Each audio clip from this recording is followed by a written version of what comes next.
Pessimism, the deadly disease of always looking on the bad side, the problem side, the difficult side, checking all the reasons why it can't be done. The poor pessimist leads an ugly life. To the pessimist, the glass is always half empty. To the optimist, the glass is half full. Why would the same measure affect people two different ways? Answer: it all depends on how you look at it. Our lives are mostly affected by the way we think things are, not the way they are. The way we think they are affects us most.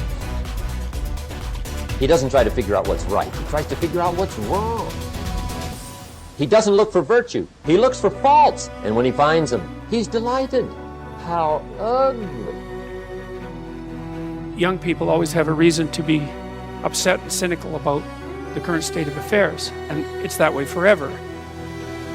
And it's easier just to accept that, because there's also a positive element, and the positive element is, well, you've been granted something rather than nothing, and maybe you haven't been granted pure hell, because especially in a culture like ours where many things actually function quite well, there's room for gratitude there. Even if it's a broken machine, it's not one that's completely devastated, and it's not absolutely hell-bent at every second on your misery and destruction.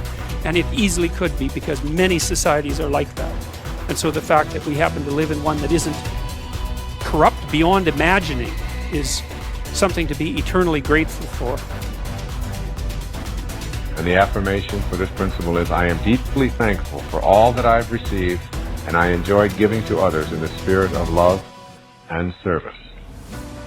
This is a very important part, not only of being able to show up in your life what it is that is the fulfillment of your heart's desire, but it is also a beautiful way to begin living your life every day.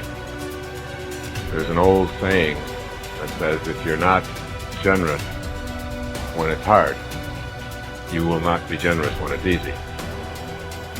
The healthiest of all human emotions is gratitude. I said, you go down that list.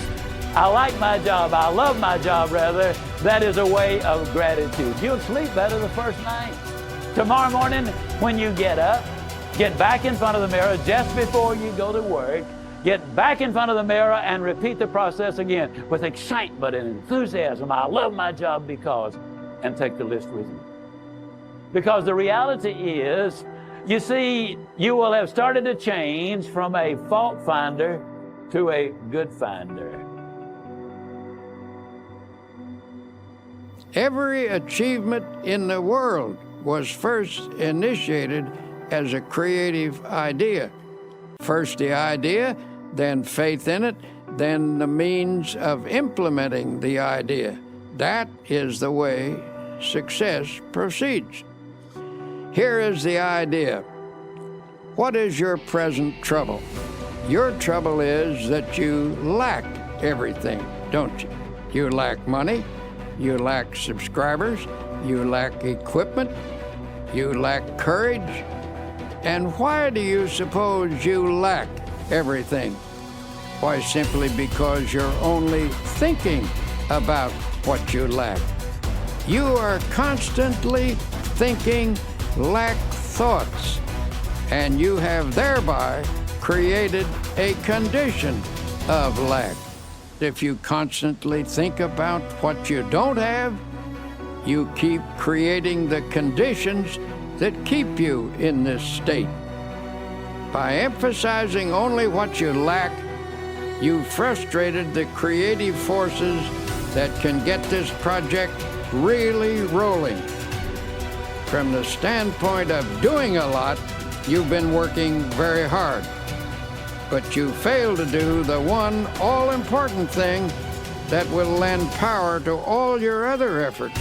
You have not employed positive thinking. To correct the situation, to reverse the mental process, and begin to think, instead of lack, to think prosperity, achievement, and success. Don't hold on to the mental pictures of difficulties and failures. Lift your mind above them and visualize instead powers and achievements. When you elevate your thoughts into the realm of attainment, you look down on your problems rather than up at them, and thus you get a more encouraging viewpoint.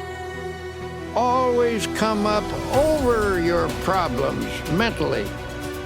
Never approach a problem from below